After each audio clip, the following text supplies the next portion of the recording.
Boa tarde a todos. Nós queremos agradecer a presença de todos que estão aqui hoje,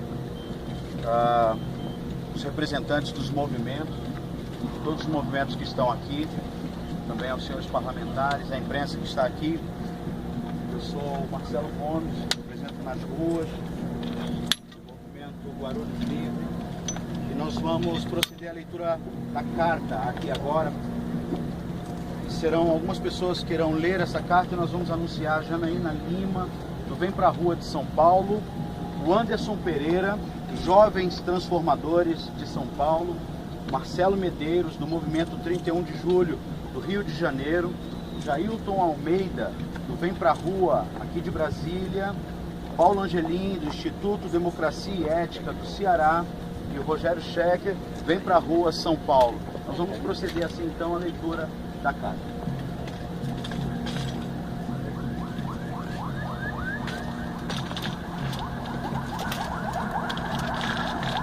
As suas excelências, senhores deputados, senhores senadores, senhor presidente da Câmara dos Deputados, senhor presidente do Senado, a democracia está fragilizada. A República está em risco e o povo brasileiro está farto. O povo cansou do desrespeito e da incompetência de alguns políticos e governantes brasileiros e exige mudança já! Vivemos em um quadro assustador de corrupção no seio dos poderes constituídos. A corrupção é histórica sim, mas nem por isso é admissível. Há 12 anos, porém, ela se tornou sistêmica e se institucionalizou na máquina pública em níveis sem precedência, como nunca antes visto. Um câncer a comer as estranhas já podres do país. Os sucessivos escândalos nos órgãos e empresas públicas vêm à tona e envergonham a nação, agravado pela impunidade reinante. Impunidade reinante! Nós, cidadãos brasileiros, vivemos uma sensação de desesperança. A justiça não consegue cumprir seu papel de atuar de forma neutra, sem interferência dos outros poderes. O executivo, tentando proteger as suas bases de apoio político, interfere no livre andamento das investigações, que deveriam ser conduzidas imparcialmente pelo judiciário.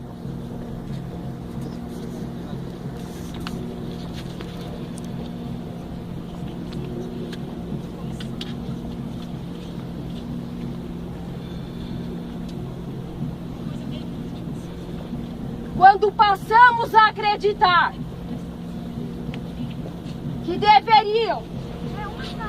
que todos os malfeitores pudessem ser penalizados, assistimos incrédulos ao tratamento privilegiado de políticos criminosos que não mais se encontram onde deveriam estar, junto aos outros contraventores presos. O Brasil, ao tratar de forma diferenciada políticos e trabalhadores, não conseguiu deixar de ser um país injusto. A associação da corrupção à impunidade impede o Brasil de se tornar um país país desenvolvido. O povo brasileiro, cansado, indignado, quer dar um basta nisso!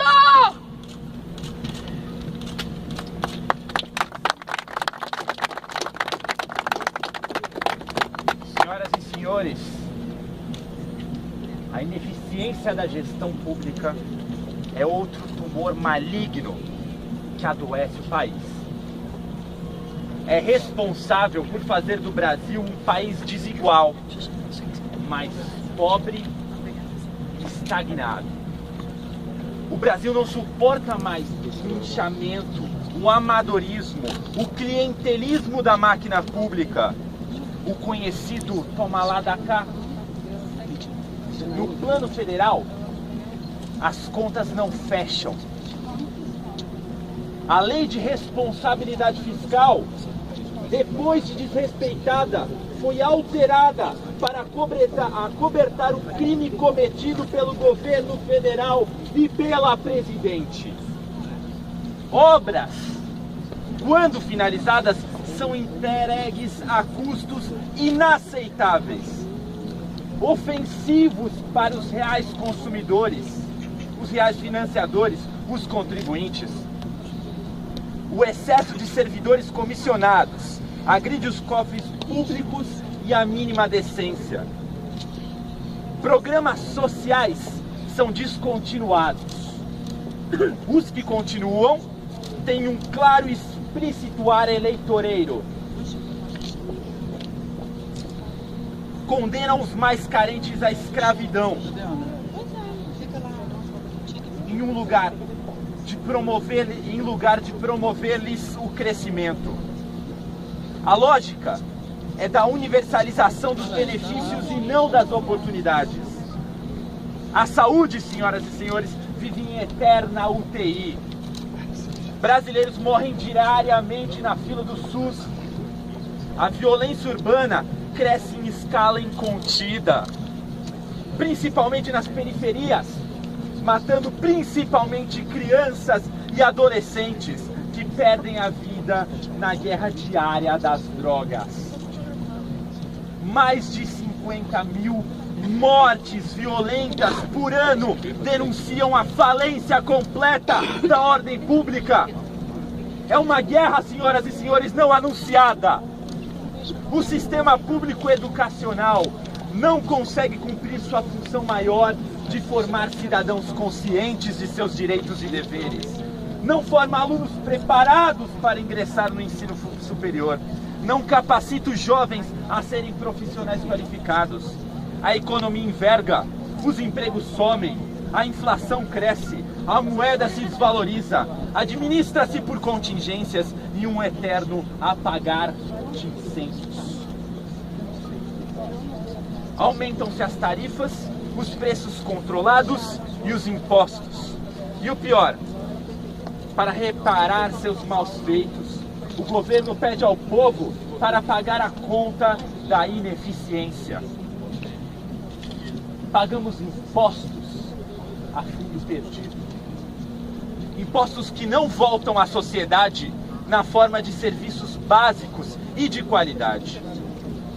Tributos que deveriam servir aos interesses e necessidades do povo, principalmente dos mais carentes e necessitados, são desviados via corrupção para enriquecimento próprio, para o populismo, para a conquista e manutenção do poder.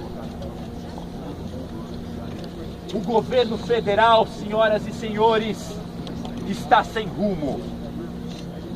O povo brasileiro, farto, escorraçado, quer dar um basta nisso.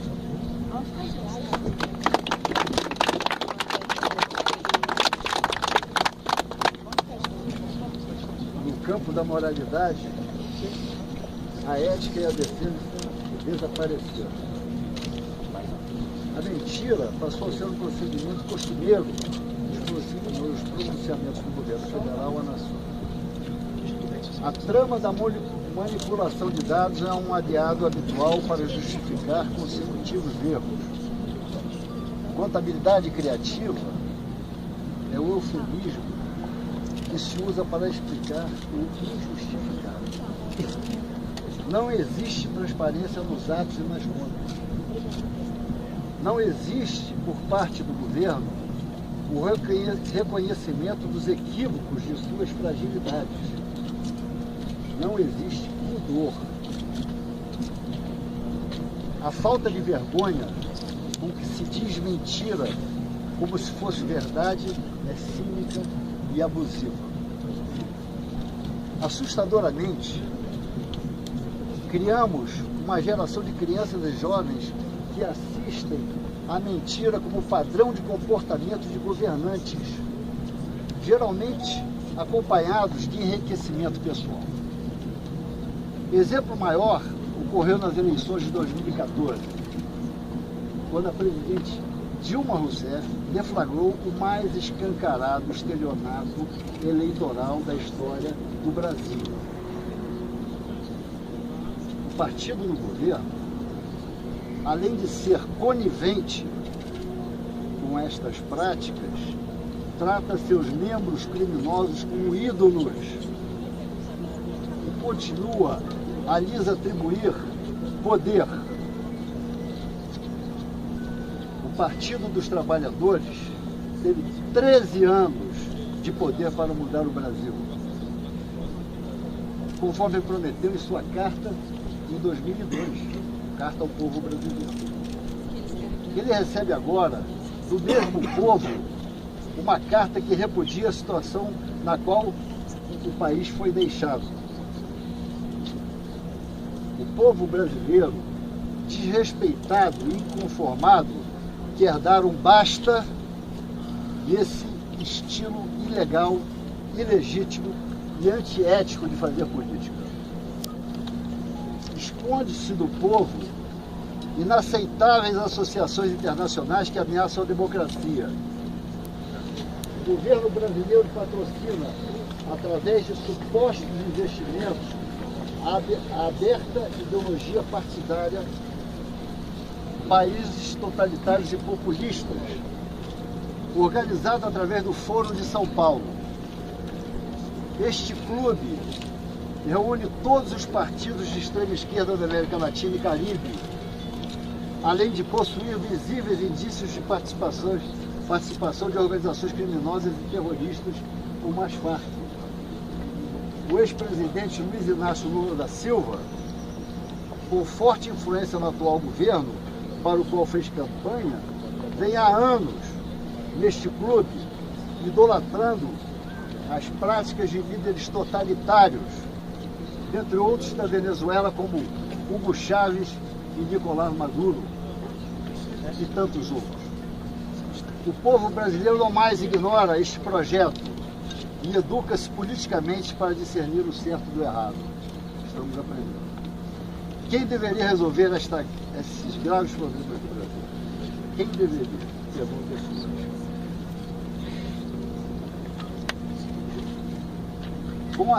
Como representantes constituídos pela sociedade, resta às suas excelências o dever de atuar na solução desse problema.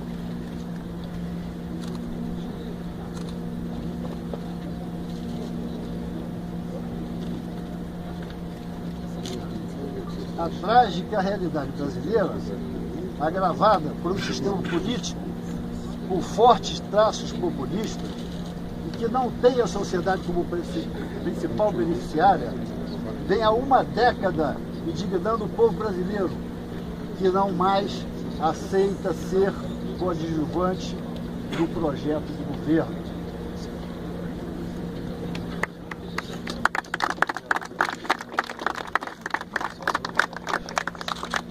Cansados desse cenário frustrante, ao longo dos últimos anos, vários movimentos democráticos e apartidários lideraram nas redes sociais campanhas maciças de conscientização do povo para as grandes questões políticas e sociais.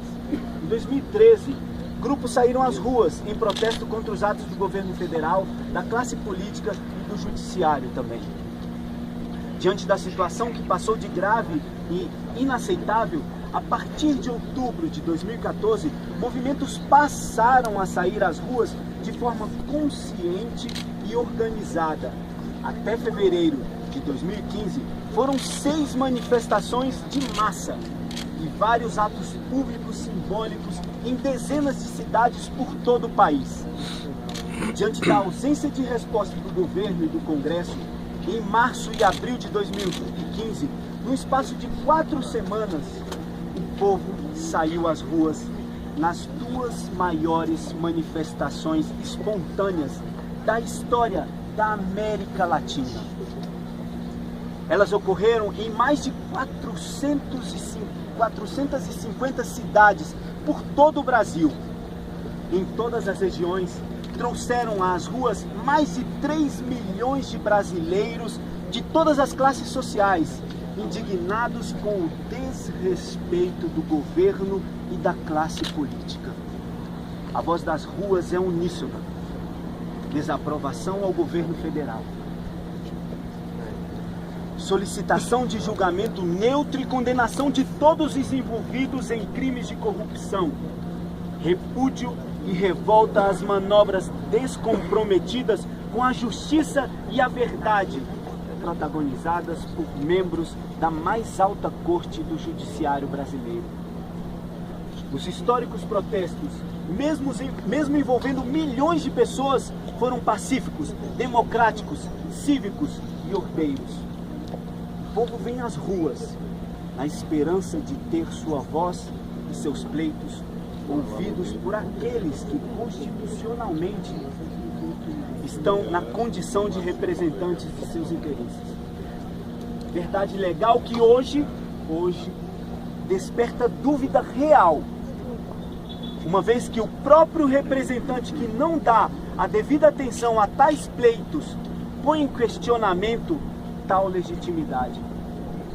Note-se que para cada uma das grandes manifestações de março e abril, o governo federal também fez as suas manifestações e chamaram às ruas em datas próximas os seus simpatizantes para comparecerem.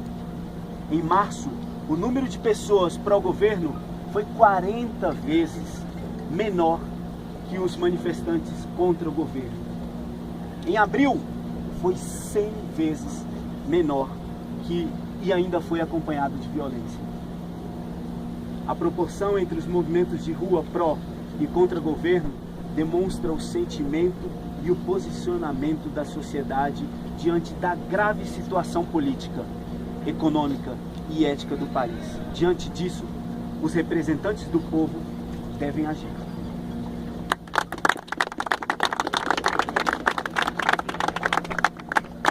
Vamos às propostas concretas. E é por isso que eu peço especial atenção dos senhores para aquilo que nós colocaremos agora. Atendendo à urgência que o momento exige, vimos neste instante apresentar ao Congresso Nacional a primeira pauta de reivindicações da agenda construtiva para um novo Brasil. São 5 os pontos. Ponto número 1, o enfrentamento real da corrupção através do fim da impunidade. Alguns itens. Aprovar prioritariamente as 10 medidas de combate à corrupção apresentadas pelo Ministério Público Federal. Submeter os acordos de leniência à anuência do Ministério Público. Apoiar incondicionalmente o juiz Sérgio Moro, o Ministério Público Federal e a Polícia Federal nas investigações da Operação Lava Jato. Agravar as penas para a corrupção, aprovando-se o projeto de lei 915, que cria o crime de lesa pátria. Fortalecer a Polícia Federal para combater a corrupção. Indicar servidores concursados, de carreira, idôneos, com amplo reconhecimento e competência comprovada para os cargos do Superior Tribunal Federal, do Superior Tribunal de Justiça, do TCU, do Superior Tribunal Militar, do Ministério Público Federal, do Tribunal Superior Eleitoral. com prazo de mandato definido e com posterior quarentena. Muito importante, o Senado exercer o papel de controle efetivo da capacidade dos indicados acima por meio de sabatina, com critérios objetivos de imparcialidade, convidando técnicos da OAB, do Conselho Nacional de Justiça, do Ministério Público Federal, para compor esse grupo avaliador. Implementar eleições diretas por entidades representativas para a escolha de todos os procuradores gerais, com o fim das listas tríplices e escolhas arbitrárias, como vemos hoje pelo chefe do Executivo. Afastar o ministro Dias Toffoli do Superior Tribunal Federal e do Tribunal Superior Eleitoral por não atender ao critério de imparcialidade.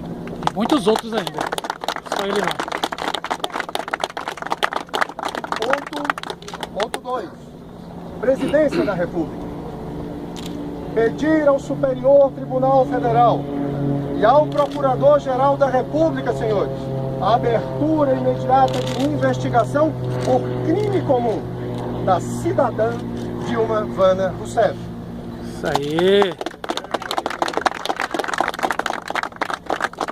Apreciar com transparência os pedidos de impeachment contra a presidente Dilma Rousseff apresentados ao Congresso, infelizmente arquivado. Ponto 3. Isso aí. Choque de ordem e transparência na gestão pública. Pontos. Abertura total dos contratos de empréstimos realizados pelo BNDES.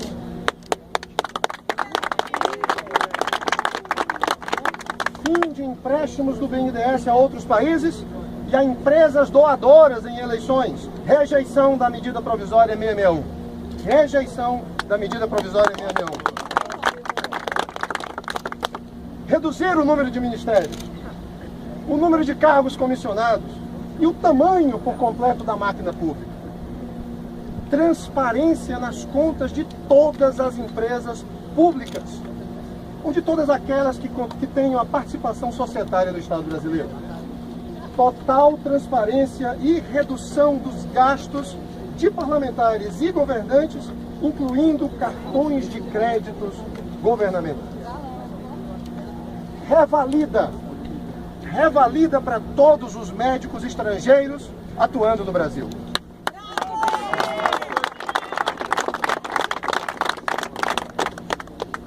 Simples e complexo. Redução e simplificação dos impostos. Ponto 4, são 5. Educação. Qualidade total na educação básica, sendo a mesma esta educação universal e meritocrática. Fim da doutrinação ideológica e partidária dentro das escolas do Brasil. Isso aí.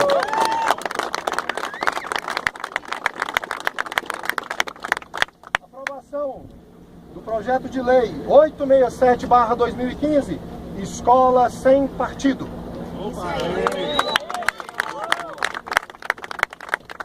Quinto e último.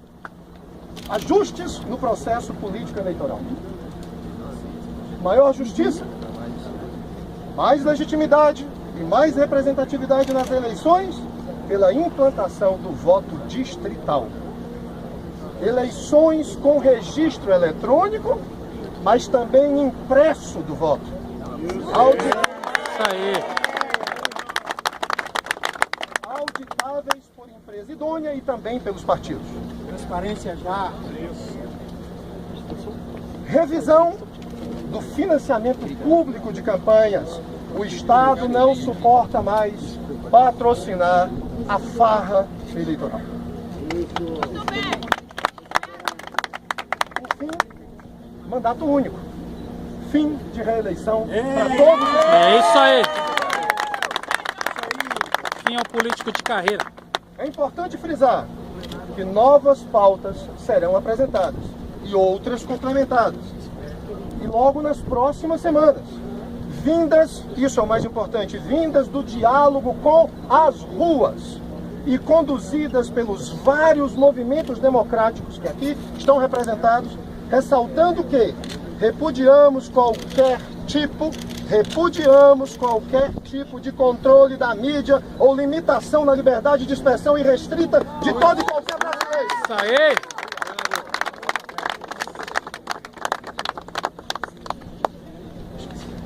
Senhores parlamentares, membros da imprensa e Mais alto. população em geral, a expectativa do povo brasileiro é que o Congresso Nacional não os abandone em seu dever moral e constitucional e encaminhe e execute estas demandas do povo brasileiro. Cada parlamentar, individualmente, deve se comprometer publicamente com o povo a promover esta execução de forma sistemática e organizada, com agenda e pauta, e encaminhar as demandas com a rapidez que o momento exige. Não queremos discursos, não queremos promessas. Queremos ação efetiva em busca de soluções que signifiquem avanços políticos e sociais para o Brasil através dessas demandas. Queremos proatividade, rapidez, objetividade e determinação em executá-las. As bases para a construção de um novo presente e futuro para a nossa nação estão lançadas. Estão lançadas neste ato ao Congresso Nacional e seus representantes. Elas levarão o nosso país para onde os brasileiros já mereciam estar há muito tempo. Acabou-se o tempo do conformismo. Os trabalhadores brasileiros não mais tolerarão políticos que governam para causas próprias.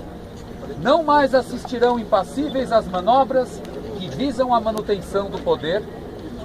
Não mais aceitarão um governo mentiroso. Jamais. Basta de desrespeito. Basta! Basta! Basta! Basta!